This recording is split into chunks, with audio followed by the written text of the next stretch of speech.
मेरी बेटी जहां शादी करना चाह रही है वहां हम नहीं चाहते कि वो शादी करे।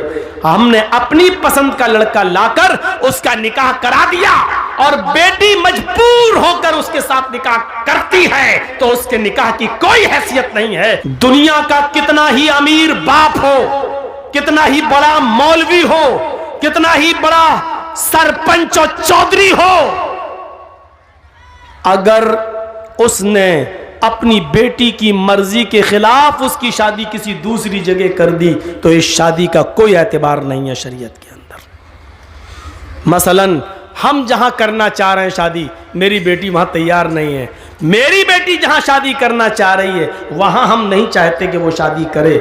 हमने अपनी पसंद का लड़का लाकर उसका निकाह करा दिया और बेटी मजबूर होकर उसके साथ निकाह करती है, लेकिन वो काजी से ये कहती है, काजी साहब निकाह पढ़ाने वाले से कहती है, मौलाना साहब ये निकाह मेरी मर्जी के खिलाफ मेरे बाप ने जो लड़का लाकर रख दिया है ये दिल से मुझे पसंद नहीं है। काजी साहब निकाह नहीं पढ़ाएंगे और अगर पढ़ा देते हैं तो उसके निकाह की कोई हैसियत नहीं है।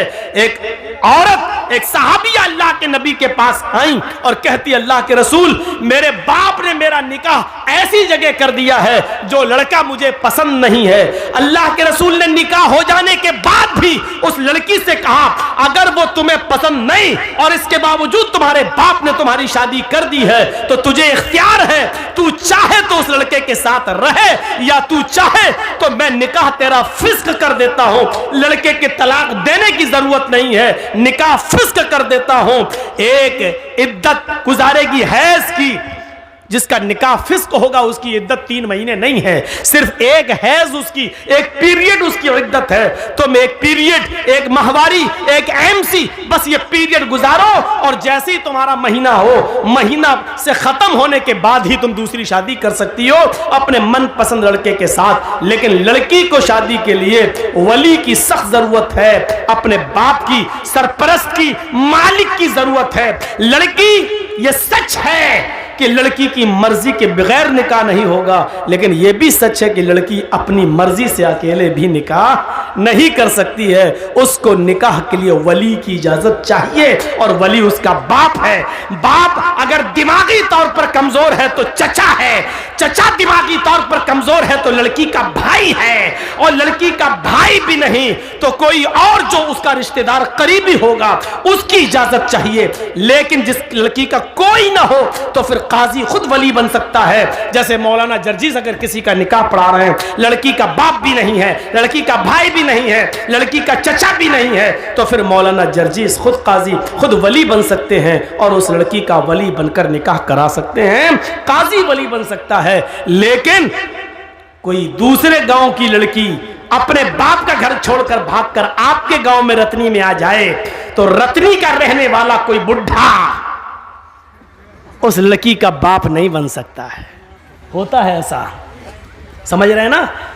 किसी दूसरे गांव की कोई लड़की भाग के रतनी में आ गई, रतनी के लड़के के साथ शादी करना चाहती है। अब उसके बाप ने कह दिया, तू भाग के गई है, मेरे घर में अगर कदम रखेगी तो हम टांगे काट देंगे तेरे, मरते दम तक तुझसे रिश्ता खत्म। अब वो लड़की वहां नहीं जाना चाह रही है। यहां एक बुढ़ा उठता है, हाजी है साहब, पान मुंह में खाते हैं, सऊदिया का रुमाल डाले हुए हैं। बेटा कोई बात नहीं, मैं तुम्हारा बाप बन जाता। तेरे बाप बन जाने से रिश्ता जायज नहीं हो जाएगा।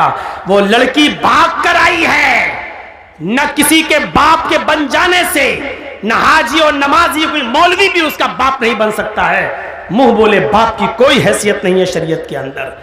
कल ये लड़की अगर हज करने जाती है तो मुंह बोले बाप के साथ नहीं जा सकती है, मुंह बोले भाई के साथ नहीं जा सकती है। शरीयत ने ये इजाजत नहीं दी जो चाहे उसका बाप बन जाए, फिर तो कोर्ट मैरिज भी इस्लाम में जायज हो जाएगी। जबकि हमारा सबका इज्तिमाई फतवा है, देवबंदी, बरेलवी, यहां तक के शिया भी, यहां तक के अहले हदीस भी, सबका इज्तिमाई फैसला है और इज्तिमाई फतवा है कि कोर्ट मैरिज माँ बाप की इजाजत के बगैर जो लड़के और लड़कियां कोर्ट में कर रहे हैं, इस्लाम के अंदर, शरीयत के अंदर इस कोर्ट मैरिज की कोई हैसियत नहीं है, यह जायज नहीं है। कोर्ट मैरिज के बावजूद लड़का और लड़की जिनाकारी करेंगे, हरामकारी करेंगे, उनसे जितनी औलाद पैदा होगी सब हरामी और नाजायज औलादें मानी जाएंगी। मेरे प्यारे साथियों, शरीयत के अंदर वली चाहिए, वली लड़की को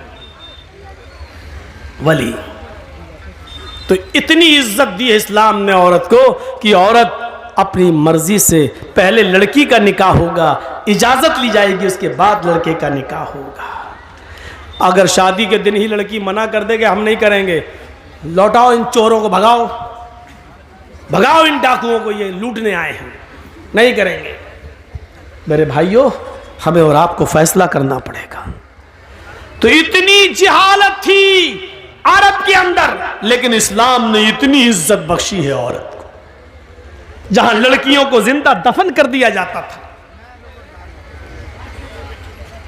आप देख रहे हैं हिंदू धर्म के अंदर क्या है। ब्रह्मा जी ने अपने मुंह से ब्राह्मण को पैदा किया, हाथों से छत्री को पैदा किया, रान से वैश्य को पैदा किया और पैरों से शूद्र को पैदा किया। शूद्र हरिजन पैरों से पैदा है ब्रह्मा जी के। आगे लिखा है कि अगर कोई ब्राह्मण किसी शूद्र की लड़की पर गलत नजर डाल दे, अगर किसी ब्राह्मण को किसी शूद्र की लड़की पसंद आ जाए तो शूद्र को चाहिए कि अपनी बेटी उस ब्राह्मण लड़के को दे दे। लेकिन अगर किसी शूद्र को किसी ब्राह्मण की लड़की पसंद आ जाए, अगर किसी शूद्र को किसी ब्राह्मण की बेटी पसंद आ जाए, तो राजा को चाहिए कि उस शूद्र को पकड़कर उसकी दोनों आंखें फोड़ दे। इन जिन आंखों से उसने ब्राह्मण की बेटी को देखा उसकी आंखें फोड़ दे। गौर करें आप, ब्राह्मण को अगर पसंद आ जाए तो शूद्र को अपनी बेटी दे देना चाहिए, लेकिन शूद्र को अगर ब्राह्मण की बेटी पसंद आ जाए तो राजा को चाहिए कि वो शूद्र की दोनों आंखें फोड़ दे। ये इज्जत है औरत की हिंदू धर्म में, देख लीजिए आप। और इस्लाम इसके बरक्स क्या कहता है कि लड़की की इजाजत के बगैर तुम निकाह तक नहीं कर सकते हो। आपने देखा है कि औरत का मकाम इस्लाम के अंदर क्या है, और मजीद देखना चाहते हो तो आओ मैं तुम्हें दिखाऊं एक औरत को क्या सम्मान दिया है। कभी हज करने गए हो? नहीं। अल्लाह ताला हम सबको तौफीक दे हज करने की। अल्लाह रब्बुल आलमीन उस मुकद्दस मकाम पर हम सबको पहुंचाए। जब आप जाएंगे या जो लोग गए हैं उनसे पूछिए, आप पहले उम्रा करेंगे, और उम्रा जब आप करेंगे तो जाते ही आप एहराम की हालत में पहले खाने काबा का तवाफ करेंगे, 7 चक्कर लगाएंगे। खाने काबा का तवाफ पूरा करने के बाद आप मकाम इब्राहिम के पास 2 रकात नमाज पढ़ेंगे। अगर वहां जगह न मिल सके भीड़ में तो पूरे खाने काबा में जहां आपको जगह मिले वहां 2 रकात आप नमाज पढ़िए। फिर आपको जो दुआ मांगना है मांगिए। उसके बाद आपको सफा और मरवा की सई करना पड़ेगी, सफा और मरवा का चक्कर लगाना पड़ेगा। आपको पहला चक्कर सफा से शुरू करना है, मरवा तक जाना है, मरवा से फिर लौट के आना है, सफा तक जाना है। आपको आने और जाने को मिलाकर 7 चक्कर लगाना है। जब सफा से मरवा की तरफ आप जाएंगे तो पहले आप नॉर्मल चाल चलेंगे, नॉर्मल, फिर हरी बत्ती लगी हुई है, ग्रीन सिग्नल। जब आप ग्रीन सिग्नल पे पहुंचेंगे तो वहां थोड़ा सा सीना तान कर, थोड़ा सा सीना तान कर, अकड़ कर ऐसे ऐसे आप दौड़ेंगे। बहुत तेज नहीं जैसे रन ले रहे हो क्रिकेट का, ऐसे नहीं, हल्का हल्का दौड़ेंगे और सीना थोड़ा सा ऐसे ऐसे ऐसे करते हुए आप हल्के हल्के दौड़, ऐसा लगे कि हाँ दौड़ रहे हैं, लेकिन स्पीड बहुत तेज नहीं, हल्की हल्की चाल से दौड़ते हुए आप जाएंगे। क्यों? आप फिर दूसरी हरी बत्ती लगी है, वहां आप फिर नॉर्मल चाल से शुरू करेंगे। फिर हरी बत्ती लगी है, फिर वहां आप सीना तानेंगे और अकड़ के चलेंगे। फिर मरवा से आते वक्त भी आप ऐसा ही करेंगे। इन मकामात पर जहां हल्का हल्का सीना तान कर दौड़ा जाता है, वहां हजरते हाजरा दौड़ी थी। जब उनके बेटे को पानी नहीं मिल रहा था, जमीन पर एड़ियां रगड़ रहे थे इस्माइल, मुंह में अंगूठा रखे चूस रहे थे, और हाजरा कह रही थी, अल्लाह मेरा बेटा प्यासा है, तेरा बंदा इब्राहिम इसको तेरे सुपुर्द करके गया है, मुझे और इस बच्चे को तेरे सुपुर्द करके गया है।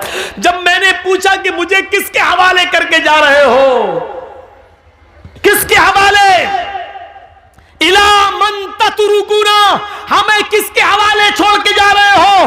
तो इब्राहिम अलैहिस्सलाम ने आगे बढ़ते हुए कहा था, इल्लल्लाह, आय अल्लाह, मुझे और इस बच्चे को उसने तेरे हवाले किया है, तेरे सुपुर्द किया है। इस बच्चे को प्यास की शिद्दत महसूस हो रही है, इलाके में कहीं पानी नहीं है। हजरत हाजरा पानी की तलाश में पहाड़ी के ऊपर चढ़ जाती हैं, सफा से नीचे झांक कर देखती हैं, शायद कोई गांव, शायद कोई कबीला, शायद कोई मोहल्ला मुझे नजर आ जाए, दो चार आदमी रहने वाले नजर आ जाएं और मैं उनसे थोड़ा सा पानी ले लूं। लेकिन पहाड़ी की ऊंचाई पर चढ़ने के बाद भी उनको नीचे कोई बस्ती नजर नहीं आई।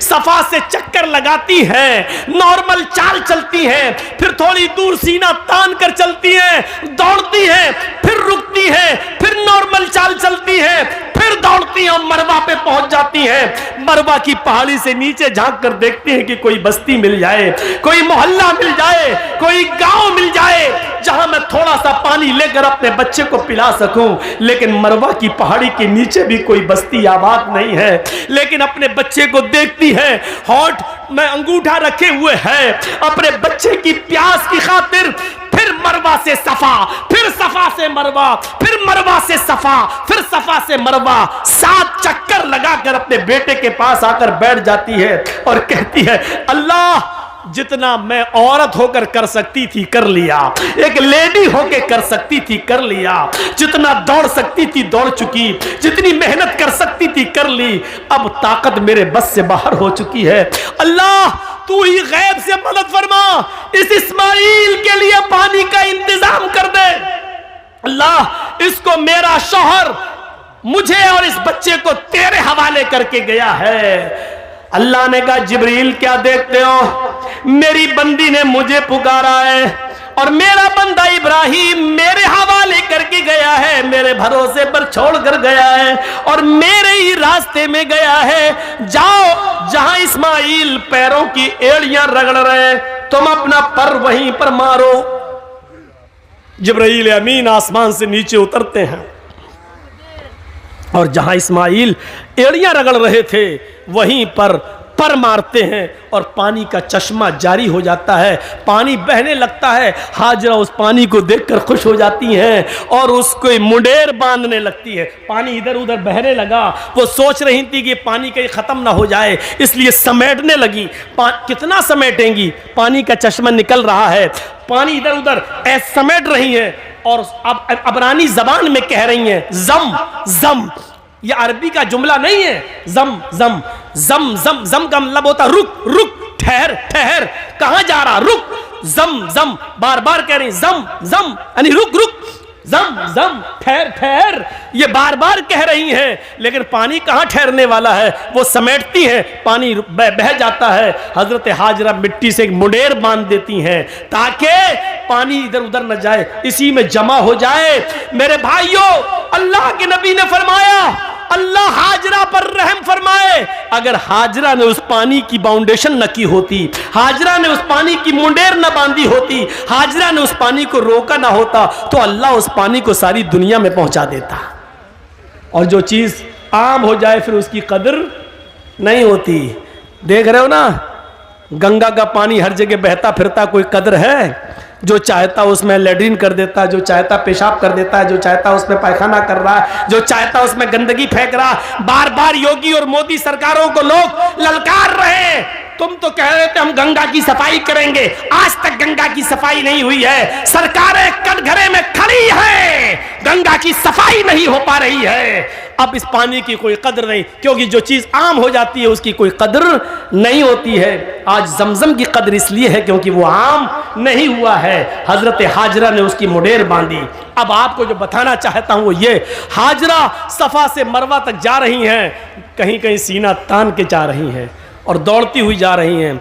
हर हाजी को जहां पे हाजरा दौड़ी थी, आज हाजरा की सुन्नत को जिंदा करना पड़ता है। वहाँ हर हाजी को थोड़ा सा या उम्रा करने वाले को सीना तान कर दौड़ना पड़ता है। अल्लाह के रसूल ने औरतों को मना कर दिया है, फरमाया है कि हमारी उम्मत की औरतें सीना तान कर नहीं दौड़ेंगी, वो अपनी नॉर्मल चाल में चलेंगी। लेकिन अल्लाह के रसूल ने हाजियों को, मर्दों को यह हुक्म दिया है कि उनको हाजरा की इस अदा को जिंदा करना होगा। जहां हाजरा नॉर्मल दौड़ी थी तुम्हें नॉर्मल दौड़ना है, और जहां हाजरा तेज दौड़ी थी वहां तुम्हें थोड़ा तेज दौड़ना है। जहां हाजरा ने थोड़ा सीना निकाल कर दौड़ी थी वहां तुम्हें थोड़ा सा सीना निकाल के दौड़ना है। मेरे भाइयों, हाजी और मोहतमिर, उम्रा करने वाला हाजरा की इस अदा को जिंदा करता है, और इसको अल्लाह रब्बुल आलमीन ने हज और उम्रा जैसी इबादत का एक हिस्सा बना दिया है। जहां हाजरा के पैर दौड़ रहे हैं वही हाजी का पैर, और इसको इबादत। गौर करो, लिखो मीडिया वालों, लिखो अगर तुम्हारे कलम में ताकत है, सीआईडी वालों, और वो लोग जो ये कहते हैं कि इस्लाम ने औरतों को पर्दे की चार दीवारी में बांध दिया है, औरतों पर जुल्म किया है, औरतों को घर से बाहर निकलने की इजाजत नहीं है। औरत को इस्लाम ने यह इज्जत दी है कि जहां हाजरा तेज दौड़ी वहां तुम्हें भी दौड़ना है, जहां हाजरा सीना निकाल के दौड़ी वहां तुम्हें भी निकालना है। और जब तक कोई हाजरा की सुन्नत को जिंदा नहीं करेगा, अल्लाह उसके हज और उम्रे को कबूल नहीं करेगा। हाजरा के नक्शे पाकों, हाजरा के नक्शे कदम को अल्लाह ने अपनी इबादत का एक हिस्सा बना दिया है। एक औरत के नक्शे कदम को अल्लाह ने अपनी इबादत बना दिया हो, इससे बड़ा एक औरत का मकाम क्या हो सकता है? इससे बड़ी एक औरत की इज्जत क्या हो सकती है? इससे बड़ा एक औरत का सम्मान क्या हो सकता है?